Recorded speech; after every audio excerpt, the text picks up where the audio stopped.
Olá, sejam muito bem-vindos. Mapas, eles são uma espécie de linguagem universal, não é mesmo?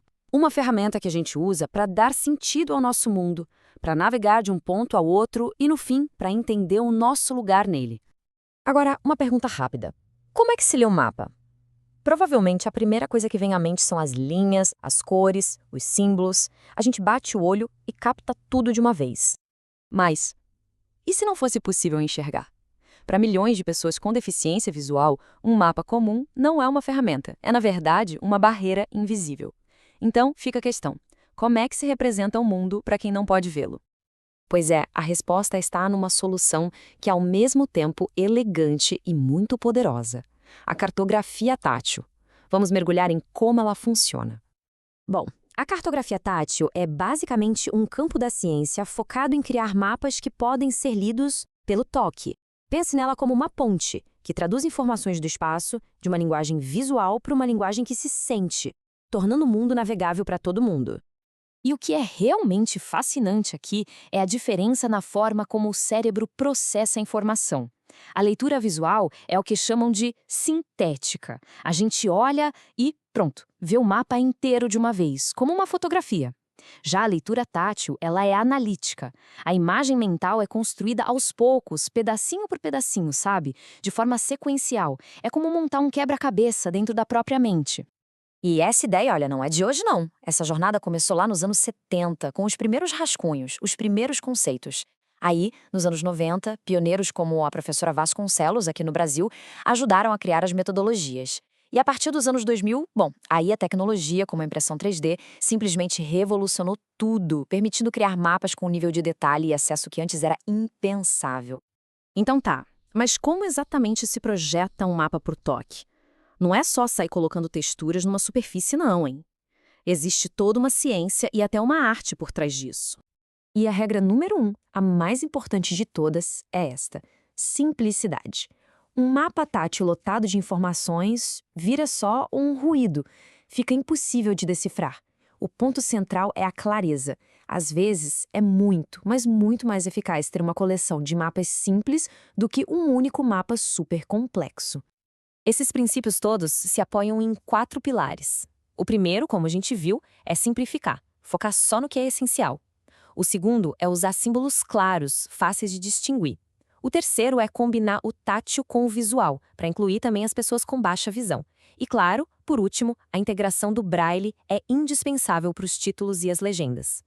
A criação dos símbolos é onde a criatividade realmente encontra a função.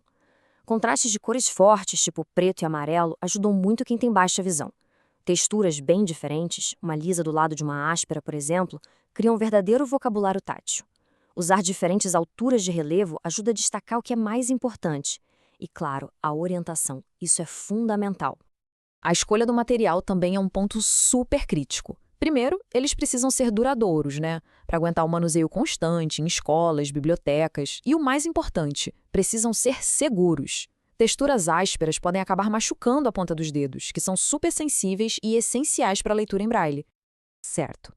Com esses princípios em mente, vamos dar uma olhada em como a cartografia tátil é aplicada no mundo real, das salas de aula até os quarteirões da cidade. O primeiro grande tipo são os mapas geográficos. Eles representam o mundo físico mesmo, montanhas, rios, continentes. São ferramentas educacionais poderosíssimas para ensinar geografia. Em segundo lugar, temos os mapas de orientação e mobilidade. Esses são pensados para o dia a dia, sabe? Para ajudar a navegar em lugares complexos, como um banco, um shopping, uma área turística. Eles são, literalmente, uma chave para a autonomia e a independência. E, por fim, os mapas temáticos.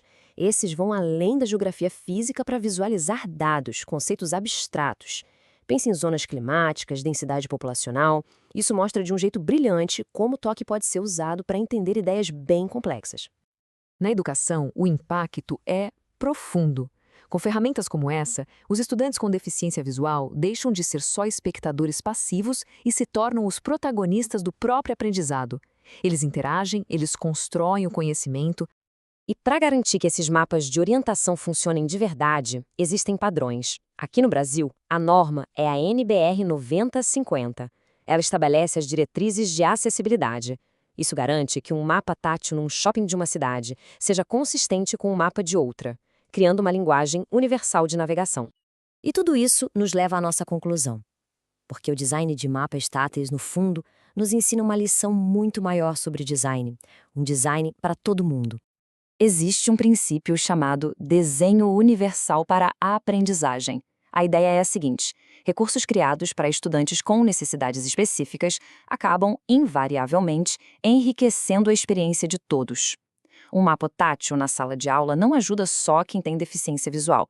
Ele desperta a curiosidade de todos os alunos e torna conceitos abstratos em algo concreto, palpável para qualquer um. E essa é a grande lição. Um bom design pensado para alguns é, na verdade, um design melhor para todos. Quando a gente projeta com a inclusão em mente, o resultado são soluções mais inteligentes, mais intuitivas e, no fim das contas, mais humanas para cada um de nós. Então, a pergunta que fica no ar é: que outras barreiras invisíveis que existem ao nosso redor a gente pode redesenhar? Se é possível tornar um mapa visível para quem não pode ver, o que mais no nosso mundo a gente pode tornar mais acessível, mais justo e simplesmente melhor para todo mundo?